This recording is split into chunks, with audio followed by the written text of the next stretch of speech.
اللہ کے نام سے شروع کرتا ہوں جو بڑا مہربان نہایت رحم والا ہے۔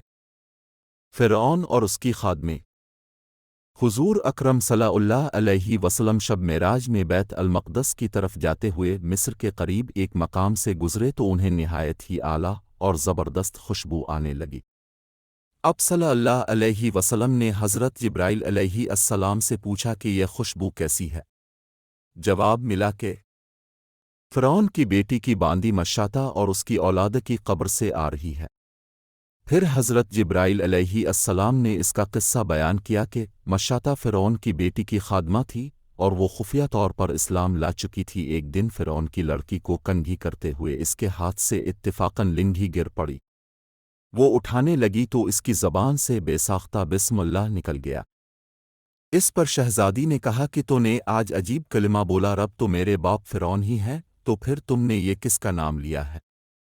اس نے جواب دیا، فروح رب نہیں بلکہ رب وہ اللہ ہے جو مجھے اور تجھے اور خود فرعون کو روزی دیتا ہے۔ شہزادی نے کہا، اچھا تو میرے باپ کے سوا کسی اور کو اپنا رب مانتی ہے؟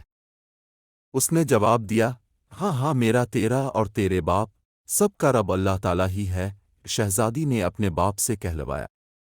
وہ سخت غضبناک ہوا اور اسی وقت اسے برسر دربار بلوا بھیجا اور کہا، کیا تو میرے سوا کسی اور کو اپنا رب مانتی ہے؟ اس نے کہا کہ میرا اور تیرا رب اللہ تعالیٰ ہی ہے جو بلندیوں اور بزرگی والا ہے۔ فرعون نے اسی وقت حکم دیا کہ تانبے کی جو گائے بنی ہوئی ہے اس کو خوب تپایا جائے، اور جب بالکل آگ جیسی ہو جائے تو اس کے بچوں کو ایک ایک کر کے اس میں ڈال دیا جائے، آخر میں خود اسے بھی اسی میں ڈال دیا جائے۔ چنانچہ وہ گرم کی گئی۔ جب آگ جیسی ہو گئی تو حکم دیا کہ اس کے بچے کو ایک ایک کر کے اس میں ڈالنا شروع کرو۔ اس نے کہا، بادشاہ ایک درخواست میری منظور کر، وہ یہ کہ میری اور میرے ان بچوں کی ہڈیاں ایک ہی جگہ ڈال دینا۔ اس نے کہا، اچھا، تیرے کچھ حقوق ہمارے ذمہ ہے، اس لیے یہ منظور ہے۔ اس کی دونوں بچیاں اس کی آنکھوں کے سامنے اس میں ڈال دی گئیں اور وہ فوراً جل کر راکھ ہو گئے۔ پھر سب سے چھوٹے کی باری آئی جو ماں کی چھاتی سے لگا ہوا دودھ پی رہا تھا۔ فرعون کے سپاہیوں نے اسے گھسیٹا تو اس نیک بندی کی آنکھوں تلے اندھیرا چھا گیا۔